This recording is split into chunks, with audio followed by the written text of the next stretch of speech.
let's let's go to our esteemed Honorable Paul Hellyer of Canada. We would give you 20 minutes, sir. Thank you very much, Mr. Chair, and thank you for giving me this opportunity to speak. And thank you, Steve, for the invitation. My name, as I said, was Paul Hellyer. I'm a former Minister of National Defence for Canada. I served in 3 governments during a total of 23.5 years as a Member of Parliament. Although as Minister of National Defence, I had sighting reports of UFOs. I was too busy to be concerned about them at the time because I was trying to unify the Army, Navy and Air Force into a single Canadian Defence Force. And that itself was a kind of battle to the finish. So this was not high on my agenda. But about 10 years ago, I started getting interested due to a young man from Ottawa sending me material on the subject. I told him I was too busy to read it, but he had confidence that someday I would. He sent me a copy of Colonel Corso's book, The Day After Roswell. It took me a while to get around to reading it, but I took it for my summer reading in 2005 and was really impressed with what was contained in it. And what I thought to myself is there are huge issues here, huge issues. And the American people and the people of the world have a right to know what's going on because they're part of it. It's not just an isolated thing. And so after confirming the contents of the book with a retired United States Air Force general, I accepted the invitation of Victor Vigiani, who's over here somewhere, and his cohort, Mike Bird, to speak to a symposium at the University of Toronto. And I said, UFOs are as real as the airplanes flying overhead. That gave me the dubious distinction of being the first person of cabinet rank in the G8 group of countries to say so unequivocally.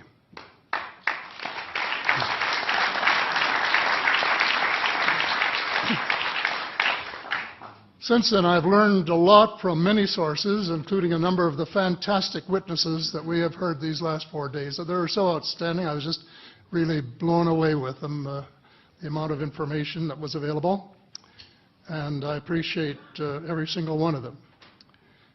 But because I'm not a ufologist, I'm a politician, there are only a few things that I want to add in that particular realm.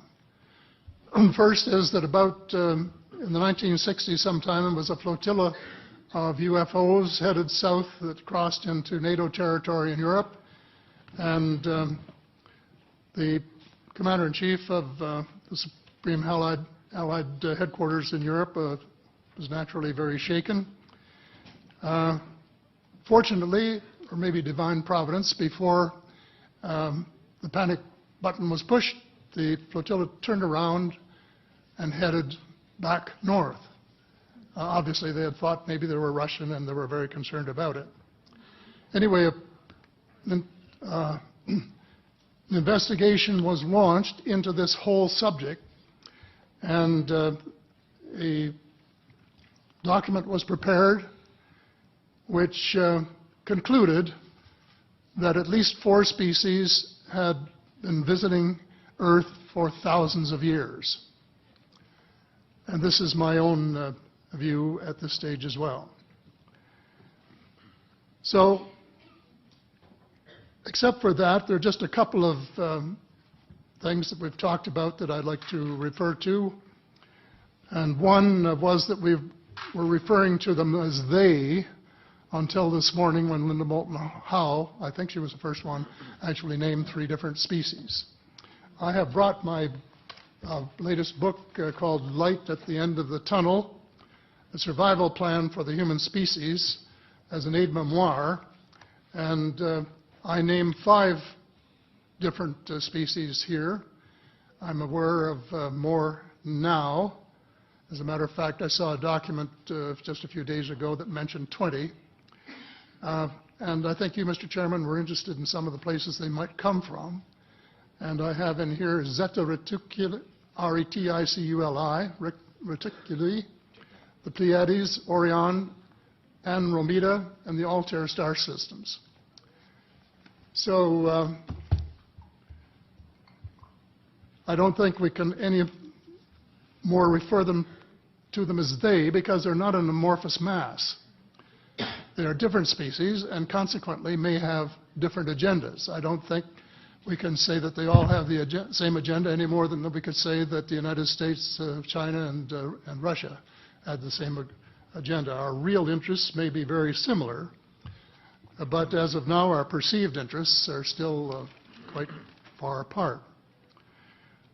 One more observation before I begin what I want to say, and that is that we spent quite a bit of time talking about the 66-year-old cadavers.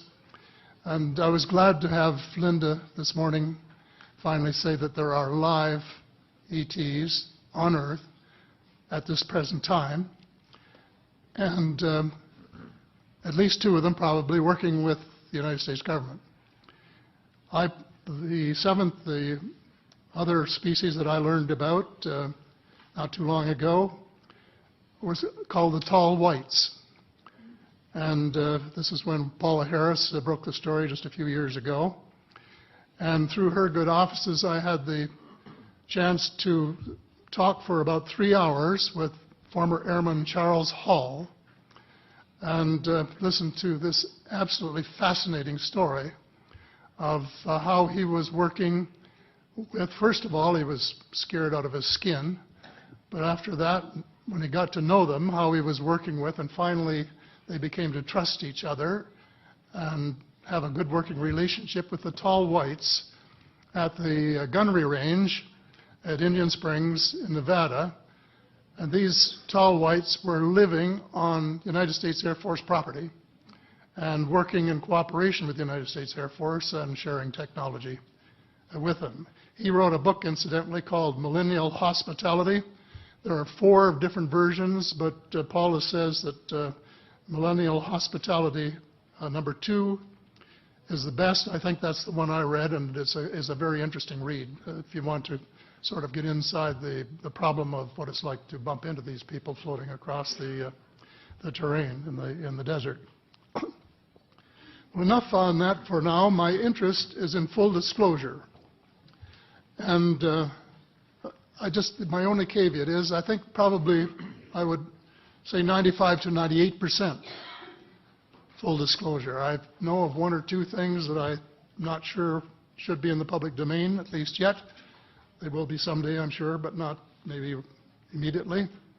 But just as children survive the idea of the Tooth Fairy and Santa Claus when they become adult, I think that tax-paying citizens are quite capable of accepting the new and broader reality that we live in a cosmos teeming with life of various sorts. The fact that some other civilizations are more advanced than we are may be humbling, but that could be a necessary step in our survival.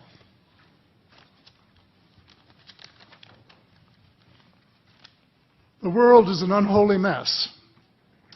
We have at best until the end of this decade. In my book, I said we have 10 years to stop global warming if we don't want it to be beyond the point of no return.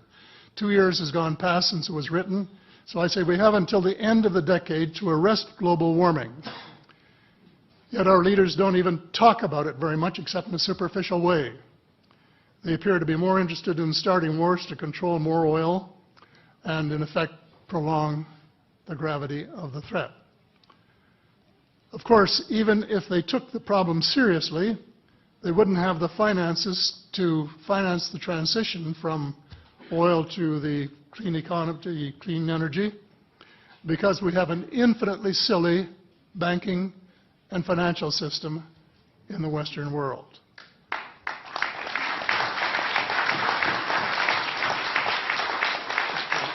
And the United States Congress, I regret to say, is partly responsible, and I'd be glad to elaborate on that later if you're interested. And finally, they need the technology for clean energy. And it exists, and it's being kept secret by the same vested interests who control our destiny. Who are these vested interests, and what are they up to? Well, Senator, you were talking about a military junta. In my opinion, that is true, but I have broadened and deepened the definition to cabal, and the cabal comprises members of the Three Sisters: the Council on Foreign Relations, the Bilderbergers, and the Trilateral Commission, the International Banking Cartel, the Oil Cartel, members of various intelligence organizations, and select members of the military junta, who together have become a shadow government of not only the United States, but of much of the Western world.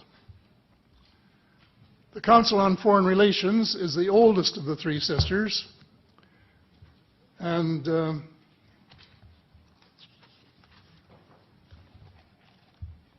as early as October 1940, years before Germany surrendered to the Allied armies and to vaporize Hitler's vision of empire, the Council's Economic and Financial Group drafted a memorandum outlining a comprehensive policy, quote, to set forth the political, military, territorial, and economic requirements of the United States in its political potential leadership of the non-German world, including the United Kingdom itself, as well as the Western Hemisphere and the Far East. The Council made absolutely no effort to disguise, where's that? Right next page, yeah. The Council made no effort to disguise the fact that the purpose of the Grand Area and later world hegemony was to support an expanding U.S. economy, to provide it with raw materials and markets for its products. This was labeled the national interest, quote unquote. It was equally clear that the national interest was the interest of the ruling elite,